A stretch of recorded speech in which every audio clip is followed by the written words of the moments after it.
ማንቸስተር ዩናይትዶች ባሳለፍነው የክረምት የተጫዋቾች የዝውውር መስኮት አዳዲስ ተጫዋቾችን ለማስፈረምና ስብስባቸውን ለማጠናከር ከ200 ሚሊዮን ፓውንድ በላይ በተጫዋች ዝውውር ኢንቨስት አድርገዋል።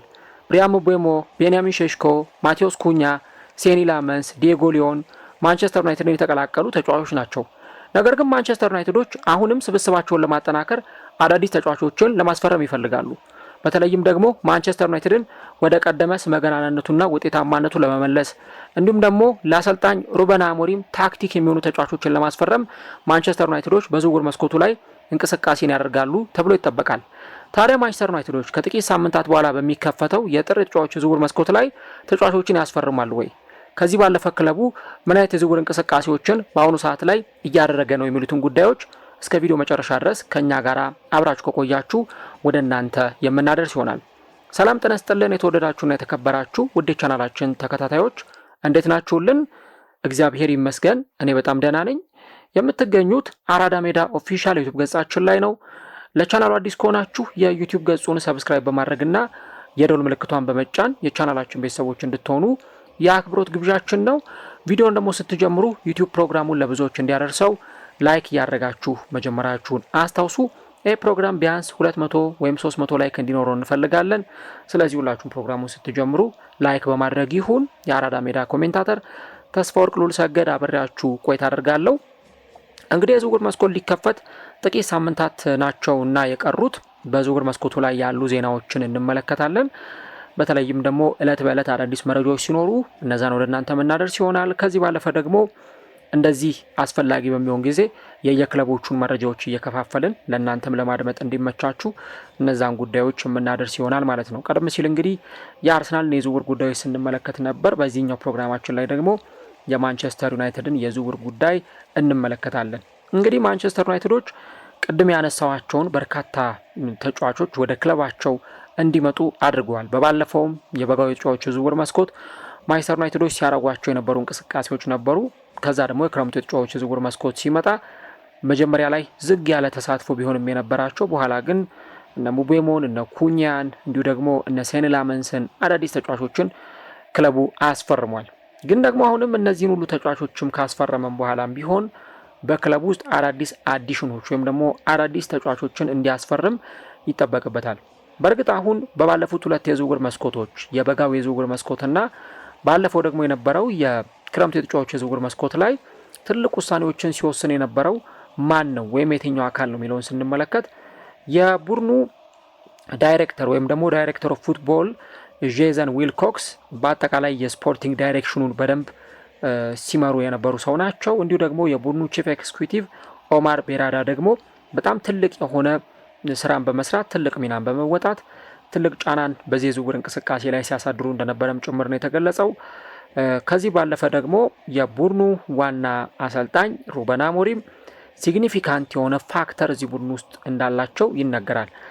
እንግዲህ ሩበን አሞሪም እና ዊልኮክስ እንደውም እለት በእለት ያወራሉ ሲል ነው የዚህ አትሌቲኩ ጸሐፊ ላውሪ ዋይትዌል የሚገልጸው። እና ሁለቱ ሰዎች ሁልጊዜ በየዕለቱ እንደሚነጋገሩ ምን ነገሮችን እንጨምር፣ ምን ነገሮችን እናስተካክል ከሚሉት ነገሮች አንጻር ሁልጊዜ ውይይቶችን እንደሚያደርጉም ጭምር ይገለጻል። ከዚህ ባለፈ ደግሞ ሰር ጂም ራትክሊፍ በዋነኝነት በተለይ ገንዘብ በማውጣቱ ረገድ ከሳቸው በጣም ብዙ የሚጠበቅ ነገር ስላለ እዚህ ነገር ላይም የተወሰነ ኢንቮልቭ ማድረጋቸው አይቀርም። እንዲሁ ደግሞ የግሌዘር ቤተሰቦች በጆኤል እና አብራም የሚወከሉ ይሆናል። ስለዚህ የዝውውር እንቅስቃሴው ላይ በተዋረድ ቀደም ሲል ያነሳናቸው የፉትቦል ዳይሬክተሩ የስፖርቲንግ ዳይሬክሽን ሚናውን በደንብ ይወጣሉ። ከዚህ ባለፈ ደግሞ ኦማር ቤራዳ ትልቅ ሚና አላቸው። ዊልኮክስ እና ሩበን አሞሪምም ደግሞ በዝውውር ሂደት ላይ በየጊዜው ንግግሮችን እንደሚያደርጉም ጭምር ነው የሚነገረው። ከዚህ በተጨማሪ ሰር ጂም ራትክሊፍም ደግሞ በቡድኑ የዝውውር እንቅስቃሴ ላይ በተለይ የሚጠየቁትን ነገር ከማድረግ አንጻር አስፈላጊውን ነገር ለማድረግም ጭምር ይንቀሳቀሳሉ ተብሎ ይጠበቃል። አሁን ባለው ሁኔታ ደግሞ የቡድኑ የመልመላ ክፍል ኃላፊ የሆነው ክሪስቶፈር ቪቬል የተለያዩ ስካውቲንግ ኦፕሬሽኖችን በማከናወንና በተለይ በክለቡ ኢላማ በሆኑ ተጫዋቾች ላይ በማነጣጠር በርካታ ስራዎችን እንደሚሰሩም ጭምር ነው የሚነገረው። ከዚህ በተጨማሪ ደግሞ የኔጎቲዬሽን ወይም ደግሞ የድርድር ዳይሬክተር ተብለው እዛ ክለብ ውስጥ ማት ሃርግሬቭስ የተሰኙ ሰው አሉ። ስለዚህ እነዚህ ሰዎች በአጠቃላይ ከተጫዋቾች ወኪሎች እንዲሁም ደግሞ ከክለብ ዳይሬክተሮች ጋር የመነጋገሩን ሚና ይወጣሉ ማለት ነው። እነዚህ ነገሮች ከተመለከትን ዘንዳ እንግዲህ ማንቸስተር ዩናይትድ አሁን በሚመጣው የዝውውር መስኮትም ሆነ ክረምት ላይ በሚመጣው የዝውውር መስኮት ላይ ትኩረት የሚያደርግባቸው የሜዳ ክፍሎች ወይም ደግሞ ቦታዎች የትኞቹ ናቸው የሚለውን ነገር መመልከት አስፈላጊ ጉዳይ ይሆናል። ሁላችሁም እንግዲህ ልትገምቱ እንደምትችሉት በማንቸስተር ዩናይትድ በኩል ትልቅ ትኩረት የሚሰጠው አሁን የአማካይ ክፍሉ ነው። በተለይ የአማካይ ክፍሉ አሁን በሚጠበቀው ልክ ፐርፎርም እንዳያደርግ አንዳንድ የሆኑ ክፍተቶች አሉ። እዚህ ቦታ ላይ እንደምንመለከተው ለምሳሌ በ8 ቁጥርና በ6 ቁጥር ቦታ ላይ በተለይም ደግሞ ክለቡ ወሳኝ የሆኑ ተጫዋቾችን እንዲያስፈርም ይፈለጋል። ለምሳሌ የብሩኖ ፈርናንዴዝ ሚናው እጅግ በጣም አስገራሚ ነው። በዩናይትድ እንደሚሰራው ስራ ያክል የሚነገርለት ተጫዋች አይደለም። ግን ደግሞ እሱም እድሜው እየገፋ በሄደ ቁጥር አስተማማኝነቱ ያን ያህል እየቀነሰ መሄዱ አይቀርም። እንደውም ሩበን አሞሪም ለዚህ ጉዳይም ፍንጭ ሰጥቷል። የሆነ ወቅት ላይ ከሚቀጥለው ዓመት ጀምሮ ብሩኖ ፈርናንዴዝም ለሮቴሽን ራሱን ዝግጁ ማድረግ አለበት፣ ለማፈራረቅ ተጫዋቾችን ሮቴት እያደረጉ ለመጠቀም ራሱን ዝግጁ ማድረግ አለበት የሚል ሀሳብን ሲሰጥ ነበር እና ይህንን ሀሳብም የሰጠው ሩበን አሞሪም ምናልባት ቡድኑ በቀጣይ የሚያስፈርማቸው የአማካይ መስመር ተጫዋቾች እንዳሉ ፍንጭ የሚሰጥ ጉዳይ መሆኑን እንረዳለን። ማኑኤል ኡጋርቴ በሚፈለገው ልክ በቡድኑ አገልግሎት እየሰጠ አይደለም። አሰልጣኙ ከሱ ይልቅ ካዝሜሮን ማጫወት እየመረጠ ነው። ካዝሜሮ ደግሞ የእድሜ መግፋት ጉዳይ አለ። እድሜው ከ32 ዓመት የተሻገረ ተጫዋች ነው። እንዲህ አይነቱን ተጫዋች ደግሞ በየሳምንቱ ዊኬንድ ዊካው 90 ደቂቃ ላታጫውተው ትችላለህ። ምናልባት አሁን ደግሞ ማንቸስተር ዩናይትድ በሳምንት አንድ ቀን መጫወቱን ብቻ ማየት የለብንም። ዩናይትድ ከ1 ዓመትም በኋላም ቢሆን ከ2 ዓመትም በኋላም ቢሆን ወደ ቻምፒዮንስ ሊግ ወደ አውሮፓ መድረኮች መመለሱ አይቀርም። ስለዚህ የዛን ጊዜ የጨዋታ መደራረቦችም ሊኖሩ ስለሚችሉ ለነዛ ደግሞ ዝግጁ እንዲሆን ለማድረግ ስኳዱን በሚፈለግ ደረጃ ቢውልድ ማድረግና መገንባት እጅግ በጣም አስፈላጊ ጉዳይ ይሆናል ማለት ነው። ከዚህ ባለፈ ደግሞ ቡድኑ የመሀል ተከላካይ ተጫዋችም ይፈልጋል። አሁን እንደምታዩት ሌኒ ዮሮ ወጣ ገባ የሆነ ፐርፎርማንስ እያሳየ ይገኛል። ከዚህ በተጨማሪ የና ሃሪ ማጓየርም ጉዳዮችም እንደዚሁ ይነሳሉ። ከዚህ ባለፈ ደግሞ ቡድኑ የቀኝ እግር የአጥቂ መስመር ተጫዋች በተለይ ደግሞ ዊንግ ባክ ሆኖ የሚጫወትና በግራ መስመር ላይ የሚጫወት ተጫዋችም ይፈልጋሉ። ያው ሩበን አሞሪም በሶስት ተከላካዮች እንደመጫወቱ መጠን በሶስት ተከላካዮች ሲጫወት በሶስት ተከላካዮች ደግሞ ሲጫወት 2 ዊንግ ባኮችን ይጠቀማል ማለት ነው። እነዛ 2 ዊንግ ባኮች ወደዚህ ቡድን ደግሞ የሚመጡ ተጫዋቾችን ቢሆን ወደ ኋላ እየተመለሱ የሚከላከሉም ወደፊት እየወጡ የሚጫወቱም ተጫዋቾች መሆኑ ይጠበቅባቸዋል። አሁን እነ ብሪያን ሙቤሞ እና አማድ ዲያሎ ትንሽ አስቸጋሪ የሆነባቸው ነገር በተለይ ማጥቃቱ እንዳለው ሆኖ መከላከሉ ላይ ግን የሆነ ኃላፊነት ይጣልባቸዋል እንደ ኑሴር ማዝራዊ አይነት ተጫዋቾችም። ስለዚህ ማንቸስተር ዩናይትድ እንደዚህ አይነት ቨርሳታይል የሆኑ ተጫዋቾችን የማስፈረም እቅድ ይዞ ነው እየተንቀሳቀሰ የሚገኘው። ከዛ ባለፈ ግን ማንቸስተር ዩናይትዶች አሁን ለማስፈረም በእቅዳቸው ውስጥ የያዟቸው ተጫዋቾች የትኞቹ ናቸው የሚለውን ነገር ብንመለከት የተወሰኑ ዝርዝር ውስጥ የሚገኙ ተጫዋቾች አሉ። ለምሳሌ የካርሎስ ባሌባ ጉዳይ እንግዲህ በባለፈው ክረምት ላይ ማንቸስተር ዩናይትድ ተጫዋቹን ለማስፈረም ከፍተኛ ፍላጎት ነበረው እና እንደውም ከተጫዋቹ ጋር በግል ጉዳዮችም ላይ ጭምር ተስማምተው ነበር። ነገር ግን ደግሞ ብራይተን ልክ ሞይሰስ ካይሴዶን ለቼልሲ ለመስጠት ሲደራደሩ በነበሩበት ጊዜ የጠየቁት ገንዘብ ይታወቃል። ወደ 115 ሚሊዮን ፓውንድ አካባቢ ማለት ነው። ስለዚህ አሁንም እነሱ የሚፈልጉት እንዲህ አይነቱን ድርድር ነው። በቃ ከ100 ሚሊዮን ፓውንድ በላይ እንዲከፈለን እንፈልጋለን፣ ቢያንስ እስከ 100 ሚሊዮን ፓውንድ ድረስ እንዲከፈለን እንፈልጋለን የሚል አቋም አላቸው። ይሄ ደግሞ የብራይተን የዝውውር ፖሊሲ ነው። በቃ የሆኑ ተጫዋቾች በሌላ ክለብ በተለይ ተለቅ ባለ ክለብ እንደ ማንቸስተር ዩናይትድ ይከፍላል ተብሎ የሚጠበቅ ክለብ ደግሞ የሚፈልጋቸው ከሆነ ያንን ዋጋ ማስወደድ የብራይተን የዝውውር ፖሊሲ ነው። ከዛ በኋላ እነዛን ተጫዋቾች ወደ ሌላ ክለቦች እንዲሄዱ ያደርጋሉ እና በባሌባም ጉዳይ ላይ የተፈጠረው ይኸው ነገር ነበር። ከዛ በኋላ ግን ማንቸስተር ዩናይትድ ከዚህ ዝውውር ደግሞ ገሸሽ ብሎ ሲወጣ ተመልክተናል። ከዛ በኋላ ወደ ሌሎች ተጫዋቾች ነው ማንቸስተር ዩናይትዶች ፊታቸውን ያዞሩት። የ23 ዓመቱ ተጫዋች ኤሎይት አንደርሰን እጅግ በጣም አስገራሚ ጊዜ ነው በኖቲንግሃም ፎረስት እያሳለፈ የሚገኘው። ተጫዋቹ ከኳስ ጋር ያለው እንቅስቃሴ፣ ኳስ የማቀበል ሬንጁ፣ እንዲሁ ደግሞ በጣም አትሌቲኪዝም ይሄ በቃ በጣም ፈጣን የሆነ ተጫዋች ነው እና ደግሞ መሀል ሜዳውን ኮንትሮል ለማድረግም የተመቸ ተጫዋች ነው እና አሁን በምንመለከተው ፐርፎርማንሱ የበርካታ ክለቦችን ቀልብ መሳቡ አይቀርም። አሁን ባለው ሁኔታ ግን ማንቸስተር ዩናይትዶች ይህንን ተጫዋች ለማስፈረም የምርም ሲሪየስ የሆነ ፍላጎት እንዳላቸው ነው የሚነገረው። ከዚህ ባለፈ የአዳም ዋርተንም ጉዳይ ይነሳል። 21 ዓመቱ ላይ ነው የሚገኘው። በክሪስታል ፓላስ የሚገኝ ተጫዋች እንደሆነ ታውቃላችሁ። ይህንን ተጫዋችም ለማስፈረም እንደዚሁ ከፍተኛ ፍላጎት አላቸው። ነገር ግን ደግሞ ይህንን ተጫዋች ለማምጣት በሚደረገው ጥረት ማንቸስተር ዩናይትድ ከበድ ያለ ቻሌንጅ ሊገጥመው ይችላል ተብሎ ይታመናል። ምክንያቱም ተጫዋቹን ኮንትራቱን እንዲያራዝም ክሪስታል ፓላሶች ጥረት እያደረጉ ነው። ኢቭን በጣም በቻሉት መጠን የተጫዋቹን የውል ማፍረሻ ዋጋም በጣም ለመጨመር ነው ከፍተኛ ጥረት እያደረጉ የሚገኙትና ለማንቸስተር ዩናይትድ ትንሽ አስቸጋሪ ጉዳይ ይመስላል።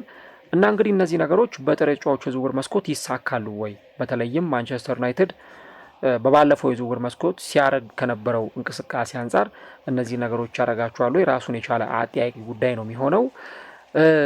ስለዚህ የዝውውር መስኮቱ ላይ በተለይም ማንቸስተር ዩናይትዶች በሚቀጥለው ዓመት የአውሮፓ ቻምፒየንስ ሊግ ቦታ ለማግኘት አሁንም አዳዲስ ተጫዋቾችን ማስፈረም ይጠበቅባቸዋል እና ይህን ነገር የማድረግ ኃላፊነት ወስደው ነው እየተንቀሳቀሱ የሚገኙት።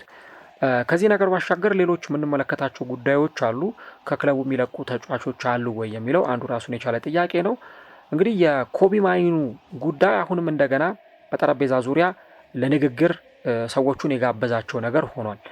ተጫዋቹ በባለፈው ዓመት ክረምት በውሰቱ ልቀቁኝ ብሎ ጥያቄ አቅርቦ ነበር። ነገር ግን አሰልጣኝ ሩበን አሞሪም ከሌሎች አመራሮች ጋር ከተሰበሰበ በኋላ ይሄ ነገር በፍጹም እንደማይሆን ነበር ለተጫዋቹ የተነገረው። ተጫዋቹ ኢቭን ሜዳ ላይም ሲጫወት ስታዩት የሆነ በማኩረፍ ስሜት በእንዲህ አይነት ስሜቶች ሆኖ ነው ሜዳ ላይ ሲጫወት ፐርፎርም ሲያደርግ ስንመለከተው የነበረው።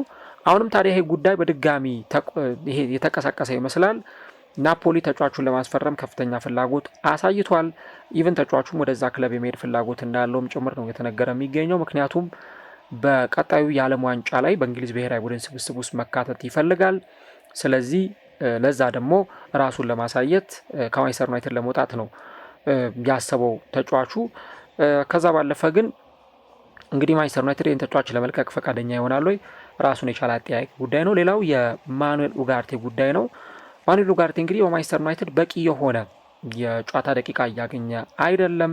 ምናልባት ደግሞ ጭራሽ አዳዲስ የመሃል ሜዳ ተጫዋቾች ክለቡን የሚቀላቀሉ ከሆነ አዳዲስ ተጫዋቾች ብለን ስንል እንግዲህ እንደነ ኤሎት አንደርሰን እንደነ አዳም ዋርተን ያሉ ተጫዋቾች ክለቡን የሚቀላቀሉ ከሆነ ጭራሽ የመሃል ሜዳ ባትሉ አጣብቅኝ ውስጥ የሚገባ ይሆናል። ስለዚህ አያም ተጫዋች ከዚህ ክለብ ለቆ የሚወጣበት እድል እንደሚኖር ነው እየተገለጸ ያለው። በእርግጥ ዩናይትድ ይህንን የሚያክል ጥሩ አቅም ያለውን ተጫዋች እንዲያው ዝም ብሎ በአንድ ጊዜ ለሌላ ክለብ ላይ ሰጠው ይችላል። ግን ደግሞ ተጫዋቹም የመልቀቅ ፍላጎት ሊኖረው እንደሚችል ነው መናገር የሚቻለው። ሌላኛው ጆሹዋ ዜርክዚ ነው። አሁን እንደውም ቤንያሚን ሼሽኮ ከተጎዳ በኋላ የመጫወቻ እድል እያገኘ መጣ እንጂ ዘንድሮ ተጫዋቹ የጨዋታ እድል እያገኘ አልነበርም። በቃ ቤንያሚን ሼሽኮ ክለቡን ተቀላቀለ። ለቤንያሚን ሼሽኮ ነው በየሳምንቱ እድል ሲሰጠው የነበረው። ከዛ በቋሚነት እየጀመረ አልነበረም ተጫዋቹ ጆሹዋ ዜርክዚ። እንደውም በዓለም ዋንጫ ላይ የኔዘርላንድ ብሔራዊ ቡድን ስብስብ ለመቀላቀል ካለው ፍላጎት የተነሳ ወደ ጣሊያን ሴሪኤ በመመለስ ምናልባት ወደ ሮማ ሊያቀና እንደሚችል ኢቭን እንግሊዝ ውስጥ ያሉ ክለቦች እንደነ ዌስትሃም ያሉ ክለቦች የተጫዋቹ ፈላጊዎች እንደሆኑም ጭምር ሲነገር ነበር። እና እነዚህ ነገሮች ምን ያሳዩናል? ተጫዋቹ በክለቡ ደስተኛ እንዳልነበር የሚገልጹ ናቸው። ግን ደግሞ ለሳምንታት ያክል የቤንያሚን ሼሽኮ መጎዳት እንዲሁም ደግሞ የነ አማድ ዲያሎ የነ ብሪያን ሙቤሞ ወደ አፍሪካ ዋንጫው ማምራት ጉዳይ ምናልባትም ደግሞ ለዚህ ተጫዋቻውን በደንብ እድል እንዲያገኝ እድሎችን የሚያመቻችለት ጉዳይ ይመስላል። ከጣሊያን ሴሪኤ ግን ፍላጎቶች እንዳሉ ማስታወስ ተገቢ ጉዳይ ነው የሚሆነው። ከዚህ ባለፈ ግን አሁን ባለው ሁኔታ በተለይም ደግሞ ማንቸስተር ዩናይትዶች ከክለቡ ለቀው ሊወጡ የሚችሉና እንዲሁ ደግሞ የኮንትራት ጉዳያቸው በደንብ ሊታይ የሚገባ ተጫዋቾች አሉ። ካዜሜሮ አንደኛው ተጫዋች ነው። እንግዲህ ይህ ተጫዋች በሳምንት 280,000 ፓውንድ ሳምንታዊ ክፍያ ይከፈለዋል። እድሜው 33 ዓመቱ ላይ ነው የሚገኘው እና አሁን በየሳምንቱ በማንቸስተር ዩናይትድ መለያ ሲጫወት የተመለከት ነው የሚገኝ ተጫዋች ነው እና አሁን ማንቸስተር ዩናይትዶች ይህን ተጫዋች ይለቁታል ወይ ወይስ ደግሞ ቢያንስ ለተጨማሪ 1 ዓመት በክለቡ እንዲቆይ ያደርጉታል ወይ የሚለው ነገር ብዙዎችን የሚያከራክር ጉዳይ ሆኗል። ሩበን አሞሪም በተጫዋቹ ደስተኛ ነው። በተለይ በክለቡ እየሰጠ ባለው አገልግሎት ባለው ኢንቮልቭመንት በተጫዋቹ በጣም ደስተኛ ነው። ስለዚህ ይህን ተጫዋች ቢያንስ ለተጨማሪ 1 ዓመት በማቆየት ልምዱ በተለይ ጠቃሚ ስለሆነ ተጫዋቹ በክለቡ እንዲቆይ ፍላጎት አለው የሚሉ መረጃዎች አሉ። ግን ደግሞ የሚከፈለው ደሞዝም እጅግ በጣም ከፍተኛ ከመሆኑ አንጻር ምናልባት ማንቸስተር ዩናይትድ ያንን ደሞዝ ለመቀነስ የሆነ አይነት ጥረት ማድረጉ አይቀርም። በካዜሜሮ በኩል ይህንን እንመለከታለን። ሌላኛው ግን ሃሪ ማጓየር ነው። ሃሪ ማጓየር እንግዲህ ውሉ የሚያበቃው በ2026 ነው። ስለዚህ ያ መሆኑን ተከትሎ ተጫዋቹ ኮንትራቱን ማራዘም ይጠበቅበታል። ተጫዋቹ አሁን 32 ዓመቱ ላይ ነው የሚገኘው እና ምናልባትም ደግሞ አሁን በሚመጡት ሳምንታት ውስጥ ውሉን ለማራዘም ንግግር የማይጀምር ከሆነ ከሌሎች ክለቦች ጋር በማንኛውም ሁኔታ ንግግር ሊያደርግ ይችላል።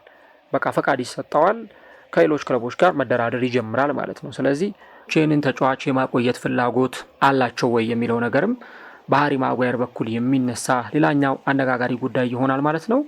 ሌላኛው ደግሞ የታይለር ማላሲያ እና የቶም ሂተን ጉዳይ ነው። እንግዲህ ቶም ሂተን የቡድኑ 3ኛ ግብ ጠባቂ ነው። ታይለር ማላሲያ ደግሞ በኤሪክ ቴን ሃግ ዘመን ስር ክለቡን የተቀላቀለና በተለይም ሩበን አሞሪም ከመጣበት ጊዜ በኋላ በጉዳት ምክንያት ኢቨን ከጉዳት ከተመለሰም በኋላ ብዙ የመጫወት እድሎችን እያገኘ ያልሆነ ተጫዋች ነው። የሁለቱም ተጫዋቾች ውል የሚያበቃው በ2026 ነው እና እንደ አንዳንዶች ዘገባ ከሆነ ሁለቱም ተጫዋቾች በማንቸስተር ዩናይትድ ውላቸውን ያራዝማሉ ተብሎ አይጠበቅም። ምክንያቱም ቶም ሂተን በጣም እድሜው ገፍቷል። ስለዚህ ከዚህ በኋላ ይህን ሲዝን ከጨረሰ በኋላ በማንቸስተር ዩናይትድ ላይ ቆይ ይችላል። እነዚህ ጉዳዮች እንግዲህ በማንቸስተር ዩናይትድ በደንብ ትኩረት ተሰጥቶባቸው የሚሰሩ ስራዎች ይሆናሉ ማለት ነው። እነዚህን ጉዳዮች ካነሳን ዘንዳ እንግዲህ በተለይ ማንቸስተር ዩናይትድ በፒኤስአር ህግና ይሄ የፋይናንሻል ፌር ፕሌይን ጉዳይ በተመለከተ አሳሪ ነገሮች ይኖሩበታል ወይ የሚለውን ነገር መመልከት በጣም ወሳኝ ነገር ይሆናል። እንግዲህ በባለፈው የዝውውር መስኮት በርካታ ሚሊዮን ፓውንድ ለተጫዋቾች ዝውውር አወጥቷል።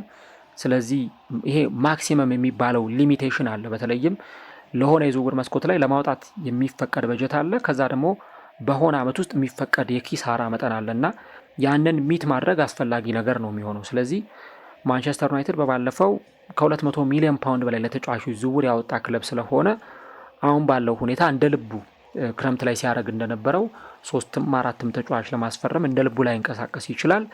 ግን ደግሞ ያንን ነገር ባልጣሰ መልኩ ህጉን ባከበረ መልኩ ማንቸስተር ዩናይትዶች አዳዲስ ተጫዋቾችን ለማስፈረም መንቀሳቀሳቸው የማይቀር አይነት ነው። ግን ብዙዎች የሚስማሙበት አንድ ጉዳይ ማንቸስተር ዩናይትድ ከፍተኛ ትኩረት የሚያደርገው በመሀል ሜዳው ላይ ነው። በተለይም ደግሞ የመሀል ሜዳው ላይ አዳዲስ ተጫዋቾች መምጣት አለባቸው።